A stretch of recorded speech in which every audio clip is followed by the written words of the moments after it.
Hello and thank you for joining us on the Monday edition of Journalist Hangout. I'm Ayodele Uzubakun. Today on the program, Burna Boy wins Best Global Album at the Grammys as Wizkid also wins with a Beyonce collaboration. Tinubu urges President Buhari to convene national security meeting over rising insecurity, says farmers' herders crisis, not ethnic but economic. Later on the show, Governor Lalong assures kidnappers kidnapped Kaduna student will be released soon as Sheikh Gumi advised against full-scale military action. I'll be hanging out with Babajide Kolade Otitoju and Mayor Akipelu, while Debbie of Max FM will be joining us for the entertainment segment. So if you're ready, let the hangout start now.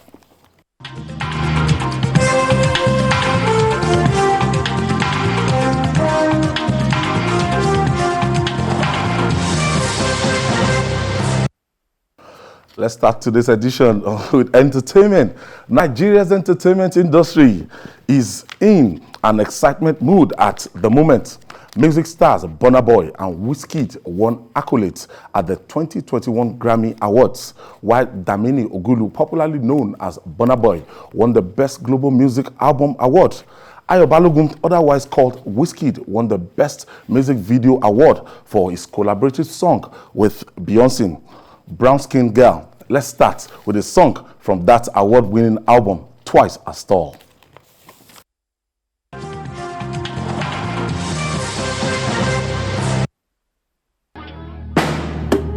I'm killing them shot. Because I swear God, the fight, we're killing them back. Rah, we go to win them like that. Oh God, like I know, be a belly jack.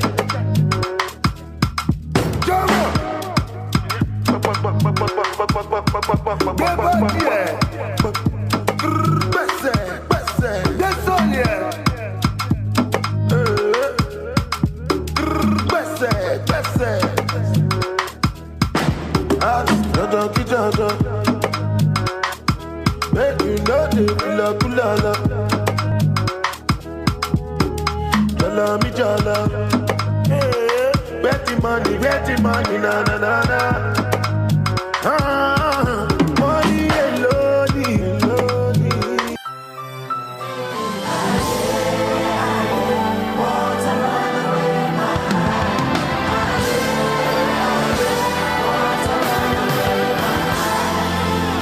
I remember when I couldn't level up. I was trying, but I couldn't level up. It was rough. I said, start feeling like I had enough, then I contemplate giving up.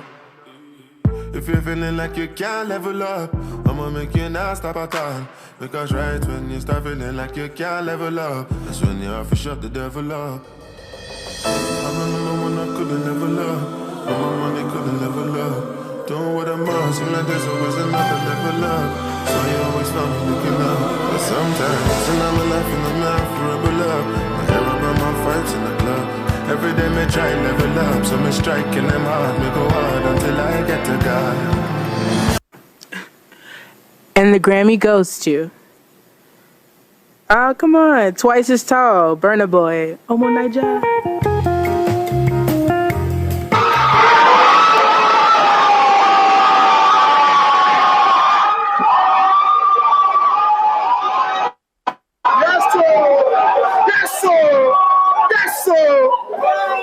Africa's in the house, man. Africa, we're in the house. You get me? This is a big win for my generation of Africans all over the world. And this should be a lesson to every African out there. No matter where you are, no matter what you plan to do, you can achieve it. No matter where you're from, because you are a king. Look at me now. Grammy Award winning Burna Boy. Thank you to everyone.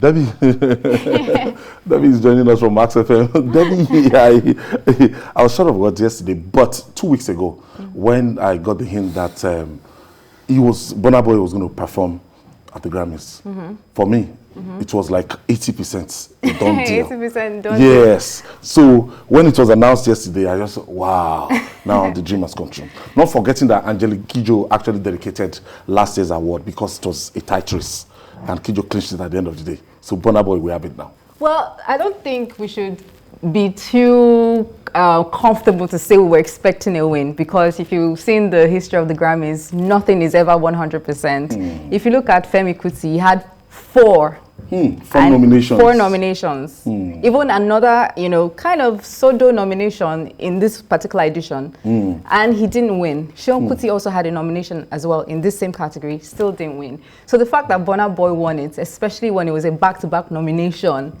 I think it's no mean feat for for an artist of his level, of his stature, to have gotten to that level, in my opinion, so quickly. So quickly? Yes, because in actual sense, his career started, since 2011, 2012, nationally. He started a little bit, from Port Harcourt and all that, but he became known, across Nigeria from 2013. And this is 2021, 8 years. And he's a Grammy Award winning artist at the age of 29. It's not easy.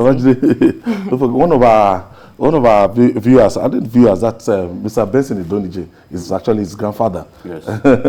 So this young man, in a very short time, making this kind of history. Not forgetting that the likes of KSA, they were nominated, but they never won. Femi Kuti was nominated with the album Bang Bang Bang. Nice album. The album was fantastic. It reigned. Yeah. But it didn't win. It didn't win a Grammy. Sonny Ade didn't win a Grammy. We've had some Nigerians who won, but these were not Nigerians who were truly happy to be identified with their country. People talk about Seal, they talk about Sade. But I don't understand the need for this kind of controversy. These are Britons, in my view. Yes, when Sade's dad died, she came for the burial. Well, that was it. It's just like the Arsenal midfielder, Saka. People want Saka to play for Nigeria. He said, I can't play for Nigeria. Because his answer is Saka? All my life I've lived in the UK. Is like telling one to go back to a father who abandoned one at childbirth. So Burna Boy is the first home-sourced. I will use the word home-sourced now. 2 words, using an iPhone to join them. Yes. Is the first home-sourced artist to win a Grammy. As a solo artist. Yes, look at that. Not talking about Sikiru Adekoju, who won the first along with other group members, but the first solo artist from Nigeria, that's the man from Erua. But this is the first solo artist from our country, based in our country, to win a Grammy. And it deserves all the plaudits that he can get. The national pride. It's a truly special artist, because it's not easy. He shot it at the National Stadium. It's not easy to get to the peak. It's not easy to get to the peak at so early. It's not easy to get on. The sky, for him to have back-to-back nominations, something told me that he could get it. Yes, there's something about him. So this is a truly special artist, unique, even in his style. So the style, in my view, the sky is bright for him if he maintains discipline, because the stories we hear of him fighting people at nightclubs.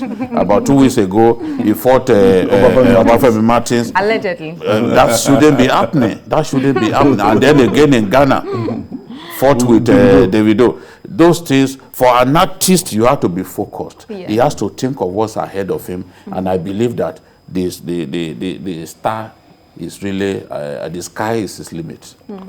Debbie, when you look at the Nigerian music artists, lately if you go to West African countries, if you go to other African countries, I was in Senegal at a point in time, if you see, it's a francophone country, but the way they were singing Nigerian songs, they were watching our own videos, and Nigerian people like Flavor, people like P-Square, they're just like their idols there. Yeah. So our artists right now, the way they are doing in the international scene is something in the last 10 years commendable. Yes, definitely. Even Beyonce's album, a lot of the sounds originated from Africa.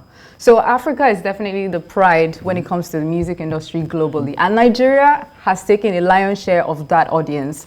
And that's because of will I say, the way we have handled our music. It's so pure, it's so undiluted, and we also have a way of mixing things up when we need to. If you listen to Nigerian music right now, it's a potpourri of Afrobeat plus, and Afrobeat belongs to us. That's something nobody, no country in the world can ever take Afrobeat away from us. Now the S that we've added has spiced up everything. Heavy on an Afrobeat. So when it's like Fela Plus, and when you have a Fela Plus Plus, it's like Fela Pro Max, the new generation of Fela, inspired artists. Even Wizkid would tell you he's inspired by. People are studying Afrobeat in high institutions outside the country. Exactly, and so it's a big deal. These are people that already identify with that sound. It's a, how do I say it? It's an industry on its own. It's a pillar on its own globally. So when you have an artist like Burna Boy attaching himself, going to that source in terms of his personality, his flamboyance, his style, he's drawing from that source. You can't help but look at how he's been able to creatively marry the new sound of Nigerian music to Fela sound, Afrobeat, and he's made it so commercially successful. He's made it so critically acclaimed, and now it's being universally acknowledged, courtesy of the Grammy. But when we were growing up, the content was like 70-20, 80-20 and everything. Even when you listen to radio stations, people like Debbie, they'll play 80% foreign content. But right now, in spite of the fact that NBC has mandated you guys, but even if NBC is not coming with that rule, our artists that are so much doing well that yes, we can afford to play 100% of their content and you still run a successful music station. Yes, and if you go to, if you are a DJ and you got a contract to show your worth at a party, if you play a preponderance of foreign music, they are probably going to stone you. You must play. You must play. You must play Nigerian music largely at the event. If you are going to, it's just a sprinkle of foreign music that you play. To bridge, a lot of dance hall music. Just play a sprinkle of it, because the Nigerian sound. Look at that beat from the first song we played earlier. Look at that beat. You see clearly it has come to be identified now as the Nigerian beat. Everyone is copying it. Everyone is copying it. And the world has come to accept that Nigeria is an emerging force in music. You see someone like Davido, singing at the O2 Arena and selling out. You see Whiskey, foreign artists, foreign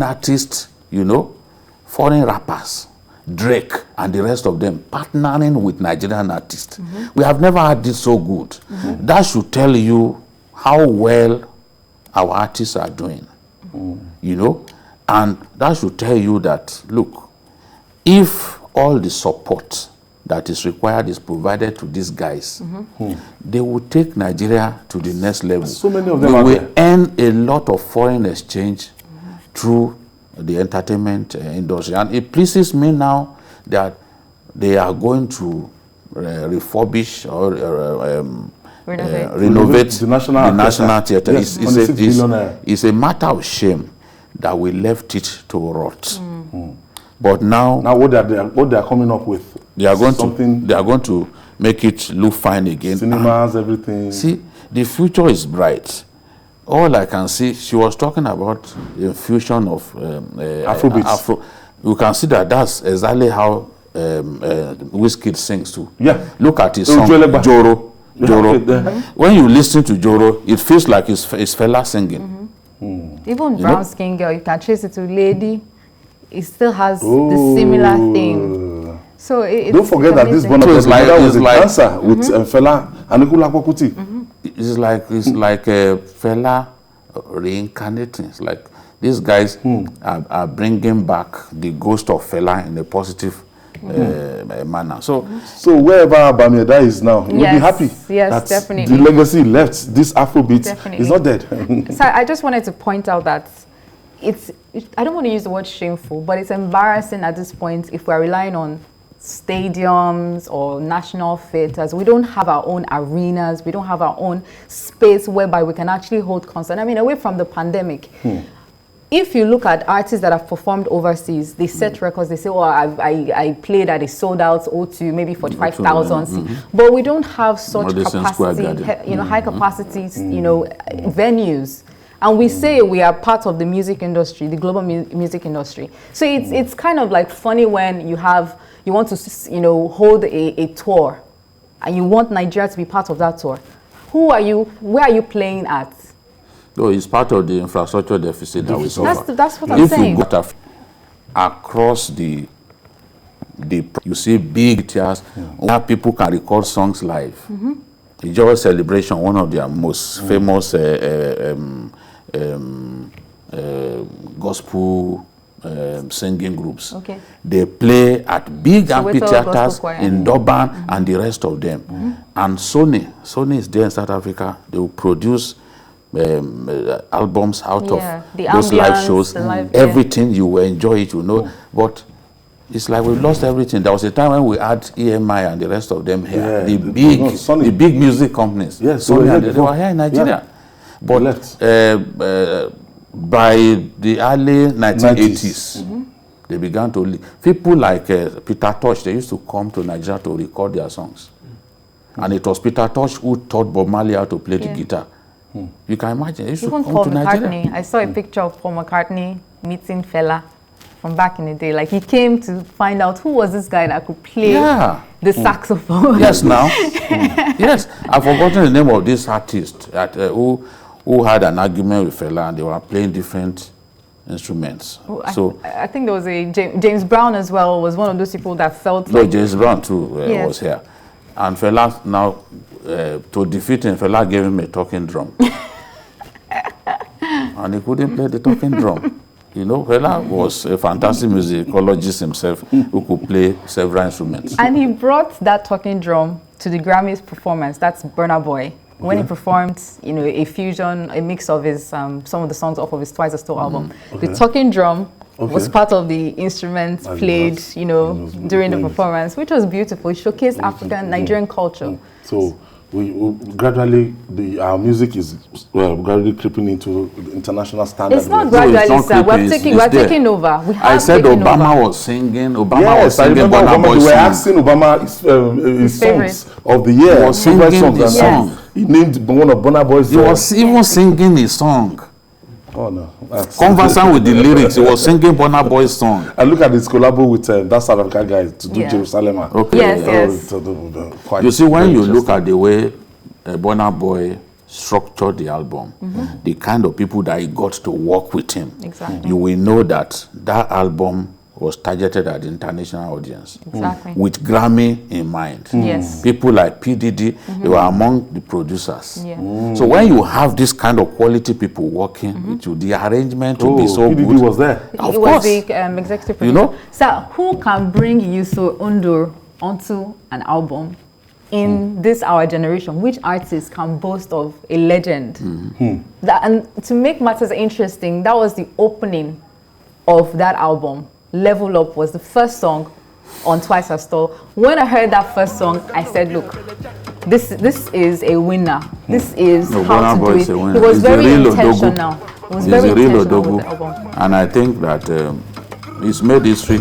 He's the first Nigerian solo artist to win this. Yes. And he deserves his day in the sun. But congratulations to Nigerians. Congratulations, everybody. I think it's what celebrates our country is not all about bad news. Yes, so it's not about bandits. People are being kidnapped in schools and all that. Break from all that now. And we celebrate this young man. Burna Boy and Wizkid have made us proud. They made us proud. And we remain grateful to them. So you can catch up with David, 102.3 FM, Max FM, Breakfast Show. In the morning. Every day. Breakfast Show, 6 a.m. 5 to 10 a.m. Monday 5 to 10 a.m. Monday to Fridays. That's 102.3 Max FM, our sister station. Thank you, Debbie, for your contribution today. Thank you very much. When it wins next year, we'll bring I'll probably be in Best Spoken Word album. Okay, the new album. Listen out for my singing. It's going to be spoken word. Okay. So I'm targeting maybe 2050 or something. Oh, 2050. Well. When I retire from radio. Okay. The Mayor Akipole will be joining us shortly. We'll be right back after this break. Please stay with us.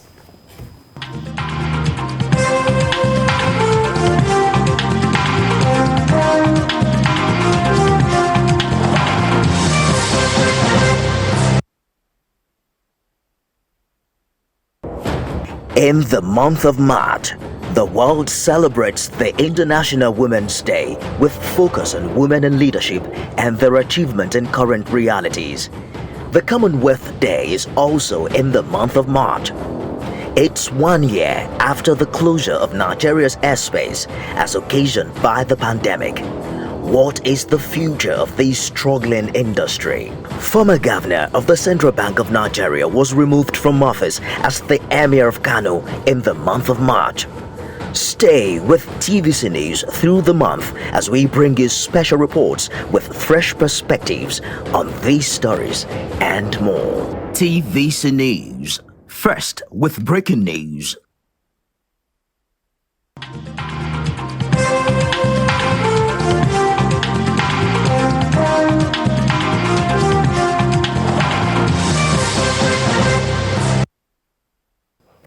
Welcome back. This is Journalist Hangout. Mayor Akipelu is joining us now in the midst of worsening insecurity in the country. National leader of the All Progressive Congress, APC, Bola Tinubu, has described the farmers-herders clashes as one that has taken acute and violent dimensions through loss of innocent lives and destruction of properties. Tinubu stated that the crisis, which has aggravated ethnic sentiment and political tension, is economic rather than tribal. He urged President Muhammadu Buhari to convene a national security meeting to tackle the menace. Mayor, I don't know, a lot of people will say even the solution that Asiwaju is profiling right now, he was referring to farmers' herders crisis. But we've gotten to a dangerous situation that event has overtaken farmers' herders crisis. It has gotten to full-scale banditry. Yes, I agree that, but I also want to align myself with what Asiwaju said. What Asiwaju is trying to tell the president is that we should not make the mistake that what we have is a clash between farmers and herders. No, it's economic. Economic in the sense that there are people who, because of lack of economic power, have taken to banditry. And they've discovered that kidnapping is a very lucrative business.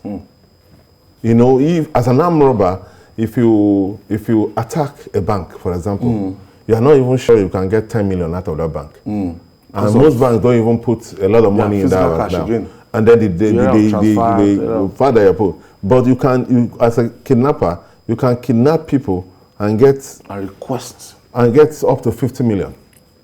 So it's economic. The people now see it as an easy avenue to make money. So it's there they can concentrate themselves and try to now capitalize on people.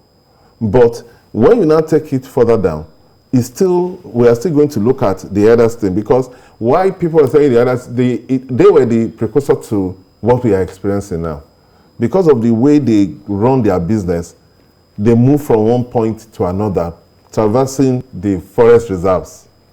So it is easier now for these bandits to take that same route and use, because some of them have been used to this forest and know their way around it. So it is important for the president to know that what we are experiencing now is full security, and it seems that the government does not know how to go about it again. So it's important for them to do like a national conference or a security meeting where people can give suggestions and try to tell them or give suggestions to them, because they seem to have gone to the end of it. They don't seem to want to know. It has become now so embarrassing that it's an everyday event. And it's spreading. Now it has spread to Lagos. There's a family member from Ikorodu, one young man like that, they call him Bugon, who was kidnapped last week. They paid 15 million in Agboa. Ikorodu? Yes, just after Ikorodu, there in Agboa. He has a farm in Agboa. He went there. So it's taking alarming proportion that it's important. That I think what Ataju is trying to tell the president is that this situation has gone on for so long. There is need for all stakeholders to come together and provide solutions, and that the president should see it for what it is, that the problem is more economic than crisis between farmers and settlers. Looking at his press release, it was quite balanced. He addressed the issues, what we had on ground. Babajide, a lot of people, because of this crisis, we've turned it into a kind of ethnic agitation. You see anytime you have this situation, Afenifere will talk that there's going to be war, there's going to be problem. You see Ohaneze, you see Arewa, you know, ethnic champions. People are not looking at the possibility that, look, we are brothers, we can coexist together. The Vice President said it today that if you're a community leader and you can't control people outside your community, that you are not really a leader. Yes, the truth is, this farmer headers crisis is very much on. What is happening in Yewa is clearly the result of farmers headers crisis. What is happening in the southeast is the result of farmers headers crisis. In Adamawa State, we still have crisis arising from headers farmers crisis. So Asiwaju was quite right. And then what happened in Ibarakwa, Irua, all of those areas has to do with farmers headers crisis, is at the root of it. When you investigate what happened, you see farmers going to their farmlands, to their farms, and people bringing cattle to destroy their crops. And when they raise an alarm, they get killed. That is what happened in even in Ekiti. The young man who was killed in his farm recently by herdsmen. So his intervention is quite timely. Even the killings and the banditry in the north arose from farmers' herdsmen crisis, because the Fulani are the herdsmen. The Hausas are the ones who plant. This whole crisis stemmed from disagreement between both groups, and the Hausas decided to form what you call the Ensake. The Ensake were like vigilantes who responded to the destruction of their crops and all that. So that was how the whole thing started. So we see banditry, we see kidnapping and all that, but we must not lose focus of the fact that it all arose out of disagreement between farmers and herdsmen. And the herdsmen of yesterday are the ones who have graduated into banditry. So there's still a form of nexus. And as I said, in the north, in the northwest especially, the farmers are the Hausas and the herdsmen are the Fulanis. And they've had all kinds of frictions in the past, arising from you bringing your cattle to destroy my farmland and all that. So we must find a way to ensure that there's peace between herdsmen and farmers. And as Asiwaju has suggested, just like the governor of Kano State, that look, let's have ranches created across our country so that these herdsmen can embrace the modern way of rearing cattle instead of freely grazing around the country, trampling on people's crops, destroying people's crops, and making life unbearable for farmers who depend on their farms to make ends meet. This is why he said this issue is economic. The herdsman seeks to find good grazing areas for his cattle. That's why in dry season they look for where they can find the right pasture and all that, targeting places like the Benue Valley, targeting the southern Nigeria and all that. Where you see the people from the east complaining, it is that their women can no longer go to their farms. So this crisis is at the root of what we are seeing. Those who have chosen to be bandits, yes, they are bandits, but there are still herdsmen who are not really kidnapping people, but going into people's farmlands to destroy people's farmlands. That is the bigger problem. When to go to places like Adamawa, for example, every year herdsmen and farmers kill one another in large numbers. It is because of This kind of thing. You bring your cattle to come and destroy my farmland, eat up my crops, and you expect me to not complain.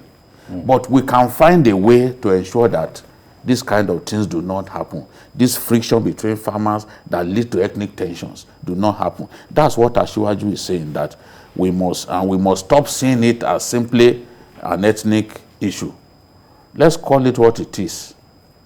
It's an economic battle. The one who has cattle is looking for fine grazing area. The one who has his farm is looking to protect his farm from being destroyed. So both of them is their survivor that they are after. And global warming has narrowed the opportunities that farmers have in terms of finding sufficient grazing areas. That's why they are going down south. You go to Burna, for example. You see how Lake Chad has shrunk rapidly. All of the people depending on it, they can no longer depend on it. Because global warming has caused the Lake Chad to shrink rapidly. That it now, if they do not find a way, if countries of the Chad Basin do not find a way to save it by pumping water from elsewhere, it's a matter of time that the Lake Chad will be gone. Yeah. Really? Yes. Yeah. If the rate at which is being shrinking, fishing, it will be gone. It's as simple as that. The area that it used to occupy has reduced significantly. You know, and a lot of people depending on it for their livelihoods. Where do they go? Fishermen. Some of them are taken to joining Boko Haram and business is not like before. I think the best way to solve the problem is to tell the herders that they should pay money to feed their cattle. The problem is that they don't want to invest in feeding their cattle. That is why they are looking for free pastures everywhere. That's why that's why we must tell ourselves the truth that nobody is saying you should not do your business. If you put them in ranches, you must feed them. You must feed them. You must feed them in those ranches. You have to feed them in those ranches. That is what they don't want to do. But you see, the reality of that. In my view, we must keep enlightening these people. You know, these are rural people without education. I think a lot of some them of these advantages. But the owners of those cattle are not because most of these settlers are not the owners of these cattle. The people that really invested and own those cattle know how it should be. But a lot of them hold it in trust for families. You can see a family in the north, for example, they have also herds of cattle. Yeah, I know. Some of the stories that we hear that a lot of the cattle are owned by Southerners is absolute falsehood. No. I don't absolute agree with falsehood by people who do not fear God. Absolute falsehood. Families, this is my family, I own this number of heads of cattle. It is their business. Yes. That's what they do. So you protect it, you do whatever you can to protect it. That's the way it's like family inheritance. Yes. Mr. President even declared people, cattle in his asset declaration. Yes, because let me tell you, my Sule Lamido, told me that one of the worst things you can do to a man is to kill his cattle. He is the son of a traditional ruler, and he had his own cattle. By the number of cattle you have, your preeminence, your stature is assessed. You understand? So to simply come with the story that a lot of the cattle coming down south are owned by Southerners, it's just that's not their a line means of who are those Southerners? Let me tell you, yes, a lot of our people are taking into account. Yes. No, it's the exaggeration that I quarrel with. Now, a lot of our people, including even lawmakers in Abuja, they are owning ranches in Nasarawa and other places where they can find land. Some people that if we investigate, they have cattle here and there. They have now those ones are not going to simply give a headsman, you this animal help me, and then encourage them to be going all the way from the north. No.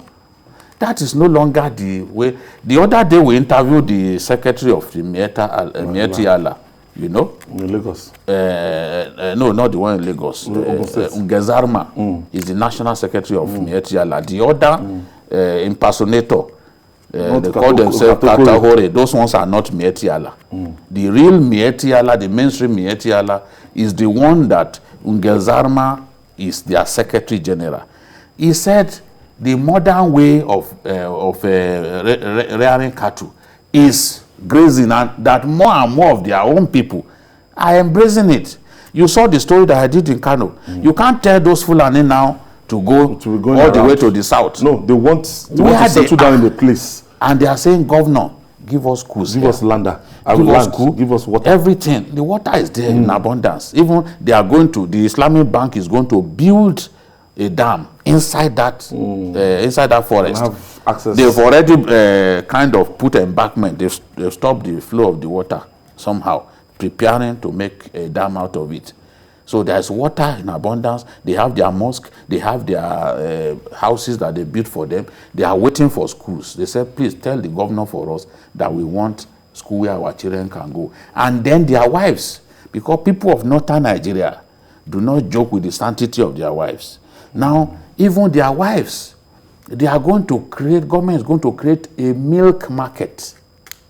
So they don't need to carry any what's it called, container put on their heads looking for who will buy milk. They make right there inside the forest where they have their ruga. They are going to have a milk market. People will come and buy milk there. So the Fulani man sees his wife.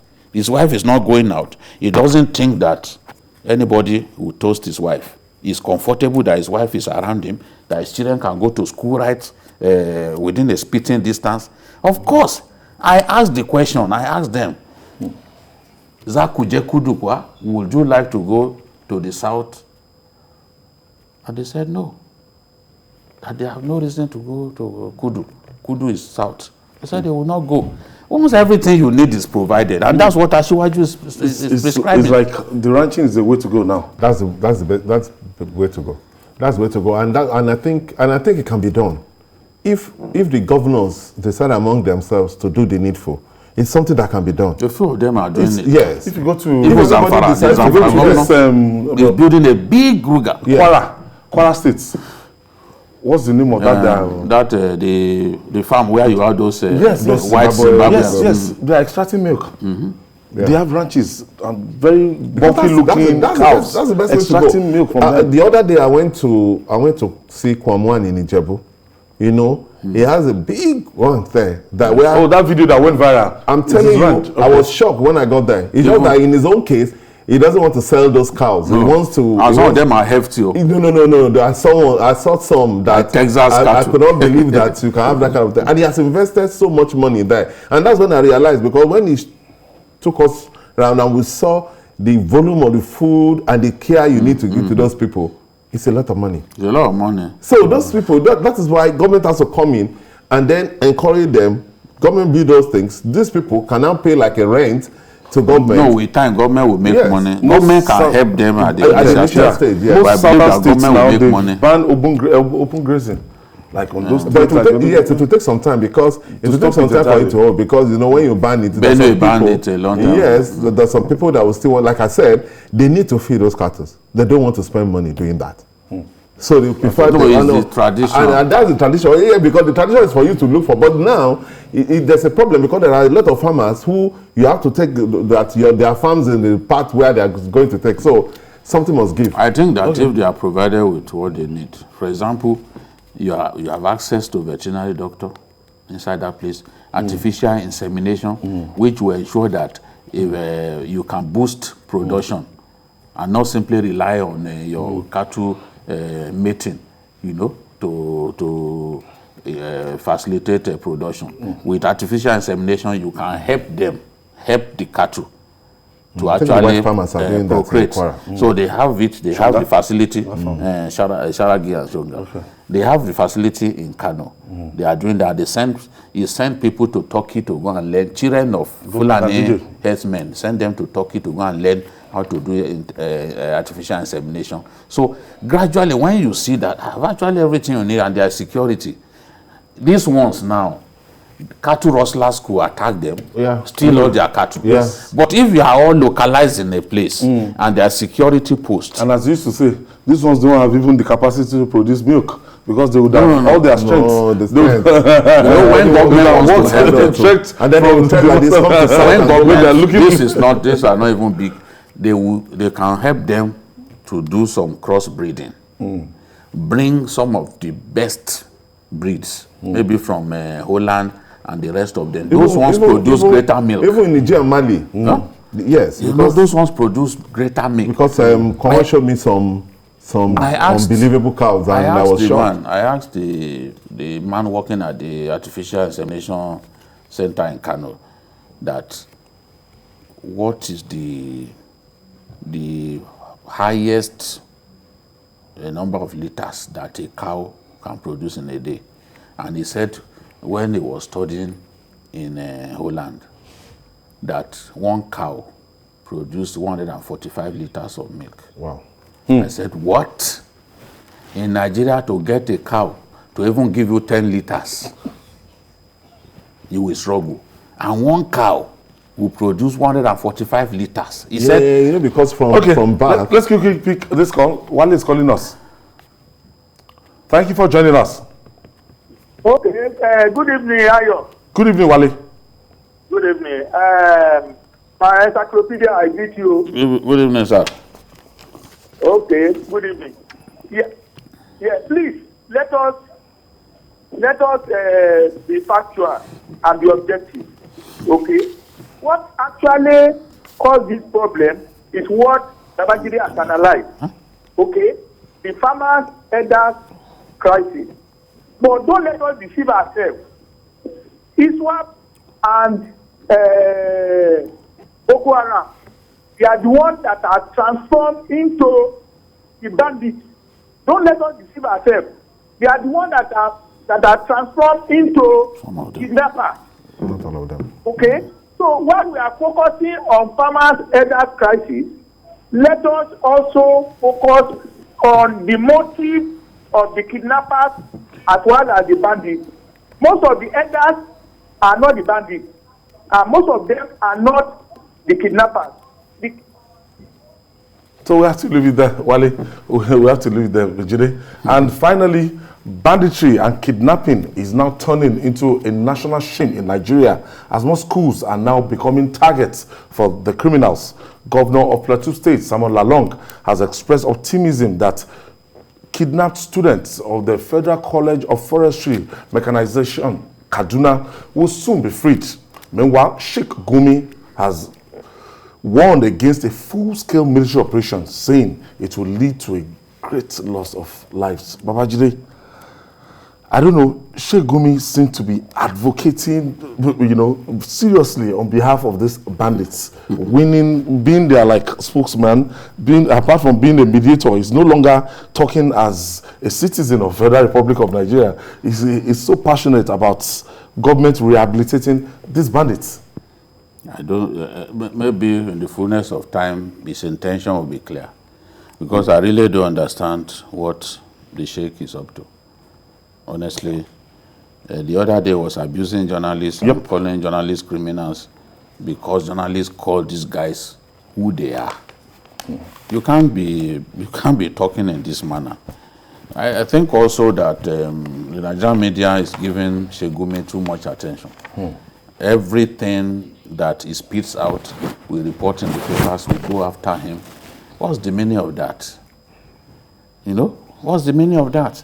People who are flogging students, flogging innocent students. They came to their boarding house at 3 a.m.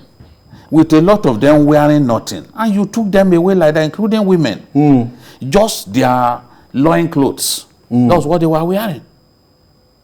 Almost naked. And you took them away. And you're beating them right in front of camera. When you see them like that, you already know the definition of an animal. That's who these guys are. And you're flogging them. And as I said yesterday, it's Nigeria being flogged. It's not those children. Right. Yes. It's our country being flogged. Yes. Because they are now showing themselves like, look, there's nothing Nigeria can do about them. Because their country has failed to protect them. Now, every school in session in northern Nigeria, especially Kaduna now, they are going after those schools because of what Governor Rufai said, that he will not encourage anybody to negotiate with them. You can see that they've targeted Kaduna State. Yes. They targeted Kaduna State now. But we stand with Rufai. We were saying that even we have one div in Kaduna after the program yesterday. Somebody was telling me, they were saying that all military formation, that school of infantry, everything, the best in the country, they are located in Kaduna. Yes, of course.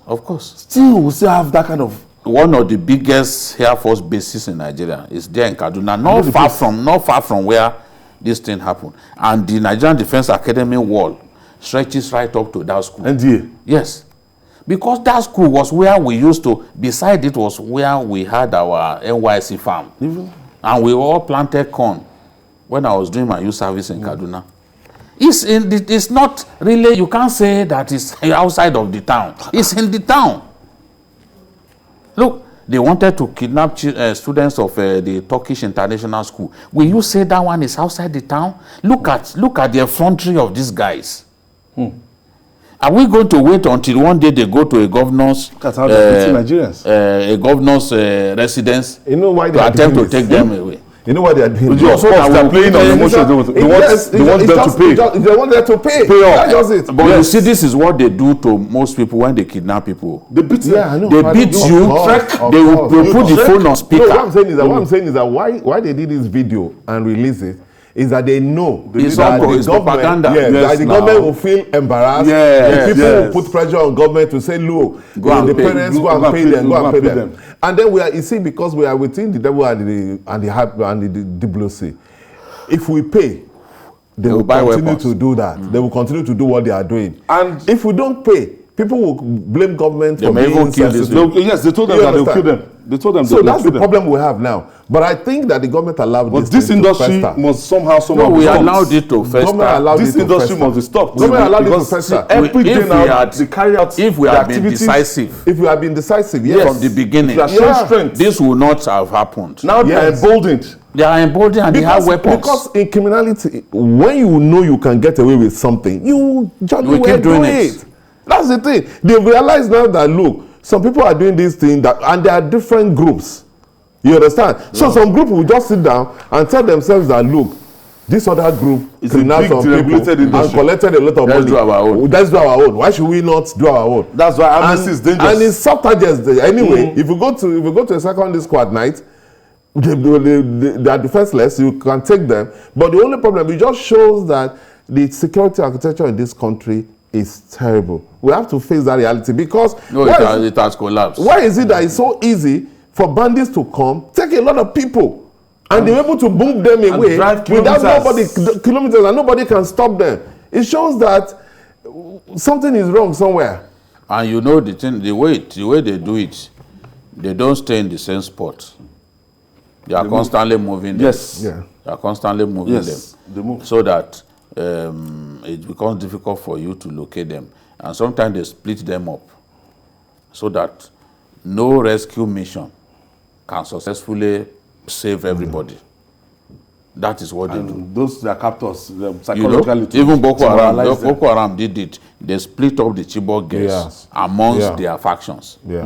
So when you negotiate with a faction, if you don't negotiate with the other faction, you won't get it. That's why it was difficult for us to get everybody. Yes. We didn't get everybody. So this is the thing. It is clear that El-Rufai is the target now because of what he said. Because the attacks on Kaduna are too frequent in the last few days, and it's deliberate. But the truth, El-Rufai said the truth. El-Rufai said the truth. It's a waste of time negotiating with these people. And I'm happy that my father, the governor of Kaduna State, has also even warned Gumi to stop negotiating for amnesty for these people, because he's twice beaten, twice shy for the old man. He negotiated with them the first time. They even went to meet Buhari Daji by himself. No, they cannot change because they are criminals. That's their job. Even if the Oga agree, the followers will not agree. It's a thriving industry. They don't have one voice. Even the same Ogas went back to it. Because when you tell yourself, how much will government give you? How much will government give you when you can take 100 million from one individual? Yeah. You can take dollars because if government wants to pay, they will pay a lot of money. Evans was paid in dollars from people. So how do you tell them? And that's what El-Rufai said, that how do you tell a Fulani headsman who used to make even some Nigerians, they're asking question now that why who has now keeping Evans in jail? This one. He said, how do you now convince him to go back to rearing cattle that he used to do? Yeah. When he has found a much more lucrative when he has a more lucrative business and he has stocked money. So I think government they have no choice. They have to pay for these ones. And then government after themselves, this one. They have to another set will come. Another set today again they kidnap some students. Some students, yes. Who knows what they will do again tomorrow? When the president was saying that will be the last, no. He wasn't referring to these people because they don't take their instructions from the president. It's not their commander. They do. The only language they understand is form. What pleases them. We have to go after them. Now that is what. In fact, it's easier to go after the bandits than Boko Haram. You know, Boko Haram is different. These ones, we can take on the bandits and defeat them.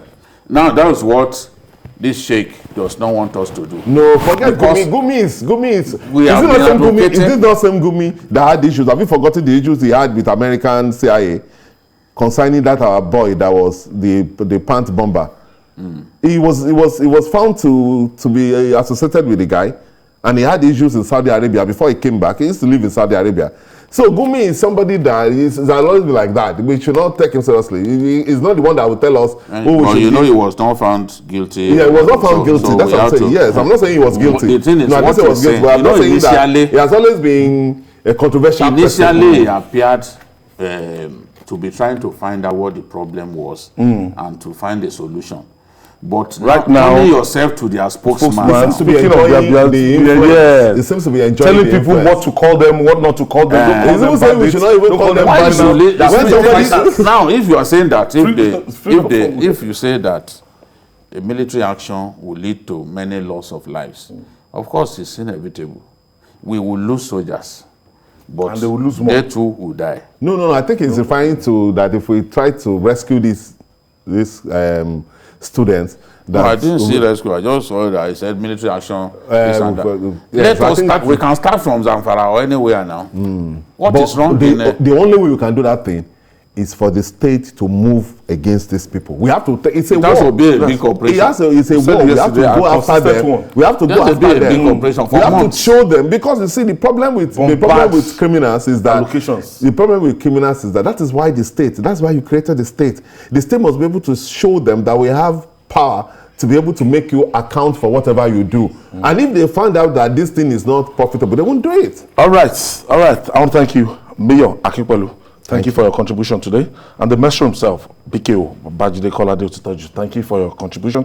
And we're still celebrating the award, award for Burna Boy, Grammy Award. It's Odogu one of Nigeria. Odogu one of Nigeria. Yes, made us proud. We're still celebrating. Very proud, yes. Very proud. Very proud. And that's our offering today. Join us tomorrow for another episode of the program. And don't forget, Journalist Hangout on Sunday from 1:30 to 3:30 p.m. 120 minutes, 2 hours bumper package every Sunday. We're on YouTube, youtube.com/TVC News Nigeria. I'm Ayodele Ozubakun. God bless you and please stay safe.